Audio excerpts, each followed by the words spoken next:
Hello friends, इस video में सीखेंगे किसी भी नंबर का अभाज्य गुणनखंड निकालना, किस तरह से अभाज्य गुणनखंड निकालते हैं। तो चलिए, जैसे कि मैं एक नंबर लेता हूँ 40, इसका अभाज्य गुणनखंड निकालना। देखिए, अभाज्य गुणनखंड निकालने के लिए अभाज्य संख्याओं से ही डिवाइड करना होता है। जैसे कि अभाज्य संख्या 2 हो गया, 3, 5, 7, 11, 13 डॉट डॉट डॉट, यानी कि 2, 3, 5, 7 से ही क्या करना होता है, इसी सबसे डिवाइड करना होता है अभाज्य गुणनखंड निकालने के लिए। जैसे कि 40 है, सबसे पहले क्या करेंगे, सबसे छोटे अभाज्य संख्या से डिवाइड करना होता है। अगर उस सबसे छोटे अभाज्य संख्या से डिवाइड नहीं होगा तो उसके बाद फिर 3 से करेंगे, फिर उससे भी नहीं होगा तो किससे करेंगे, 5 से करेंगे, उससे भी नहीं होगा तो 7 से करेंगे। इसी तरह से करते जाएंगे। जैसे कि यहाँ पे 40 है, इसको देखेंगे कि सबसे छोटी अभाज्य संख्या से डिवाइड हो रहा है या नहीं हो रहा है। सबसे पहले आप डिवाइड करके देख लें, 2 से 40 डिवाइड हो रहा है या नहीं हो रहा है। तो अगर 2 से 40 में डिवाइड करेंगे तो ये 2 बार में हो जाएगा 4, माइनस करेंगे तो ये 0 हो जाएगा। ऊपर से 0 उतारेंगे, नहीं खाएगा तो क्या करेंगे, यहाँ पे 0 दे देंगे, यानी कि ये 2 से डिवाइड हो रहा है। तो लिखेंगे यहाँ पे 2 से डिवाइड करेंगे, इसको आ जाएगा 20। फिर देखेंगे 20 2 से डिवाइड हो रहा है या नहीं हो रहा है। अगर नहीं होगा तो क्या करेंगे, किसी और से डिवाइड करेंगे। जैसे अभाज्य संख्या 3 भी है, 5 भी है, उससे डिवाइड करना है। तो देखेंगे यहाँ पे 2 से भी 20 जो है 2 से डिवाइड हो रहा है, तो यहाँ नीचे आ जाएगा 10। फिर देखेंगे इसको कि 10 2 से डिवाइड हो रहा है या नहीं हो रहा है। फिर 2 से इसको डिवाइड करते हैं, अगर हो रहा है तो ठीक है, नहीं तो किसी और से डिवाइड करेंगे।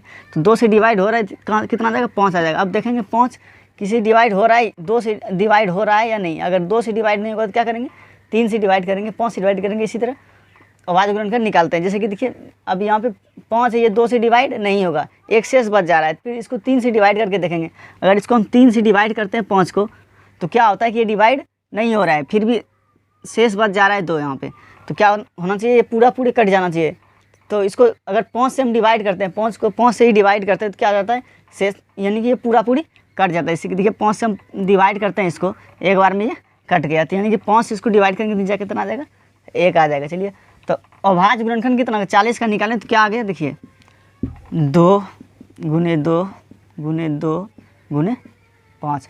अब जैसे कि 132 का अभाज्य गुणनखंड निकालना हो हमें, 132 का, तो देखेंगे सबसे पहले कि सबसे छोटी अभाज्य संख्याओं से डिवाइड हो रहा है या नहीं हो रहा है। अगर नहीं होगा तो किसी और से डिवाइड करेंगे। जैसे कि इसको 2 से डिवाइड करते हैं हम, हो भी रहा है 2 से डिवाइड, इसीलिए इसको अगर 2 से डिवाइड करेंगे तो आएगा 6 दूनी 12 और 6 दूनी 12, यानी कि 66 आ गया। अब देखेंगे फिर 66 2 से डिवाइड हो रहा है या नहीं हो रहा है। तो फिर ये 2 से डिवाइड हो रहा है तो उसको 2 से डिवाइड करेंगे और लिखेंगे 33। अब देखेंगे 33 जो है 2 से डिवाइड हो रहा है या नहीं हो रहा है। अगर नहीं होगा तो किसी और से डिवाइड करेंगे, जैसे 3 से करेंगे, 5 से करेंगे। जैसे कि अब ये 2 से डिवाइड नहीं होगा तो क्या करेंगे, इसको 3 से डिवाइड करेंगे। अगर इसको 3 से डिवाइड कर दिया तो कितना आ जाएगा, 11 आ जाएगा। अब फिर देखेंगे 11 किससे डिवाइड हो रहा है, 3 से, 5 से, 2 से, किससे। अब 2 से तो डिवाइड होगा नहीं, क्योंकि अगर डिवाइड होने का रहता तो ऊपर भी हो जाता पहले ही। अब 3 से कर दिया, अब 3 से डिवाइड नहीं हो रहा है ये 11, तो क्या करेंगे, किसी और से डिवाइड करेंगे। जैसे 5 से, 7 से, ये 5 से भी नहीं डिवाइड होगा और 7 से भी नहीं होगा, तो किसने से होगा, अपने खुद से डिवाइड होता है 11, यानी कि 11 अपने से ही डिवाइड होगा, 1 आ जाएगा। यानी कि अभाज्य गुणनखंड निकल गया 132 का। 132 का अभाज्य गुणनखंड निकल गया 2 गुने 2 गुने 3 गुने 11।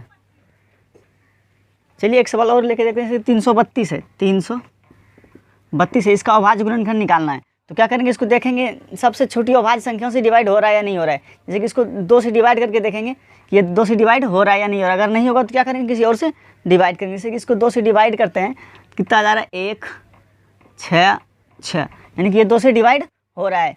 चलिए ठीक है, फिर इसको 2 से डिवाइड करके देखेंगे। अगर नहीं होगा तो किसी और से डिवाइड करना है, यानी कि 2 से ये डिवाइड हो रहा है तो करेंगे 8, ये हो जाएगा 3, चलिए 83 हो गया। अब देखेंगे ये 2 से डिवाइड हो रहा है या नहीं हो रहा है, यानी कि ये किसी और से डिवाइड नहीं होगा, यानी कि ये खुद से डिवाइड होगा 83।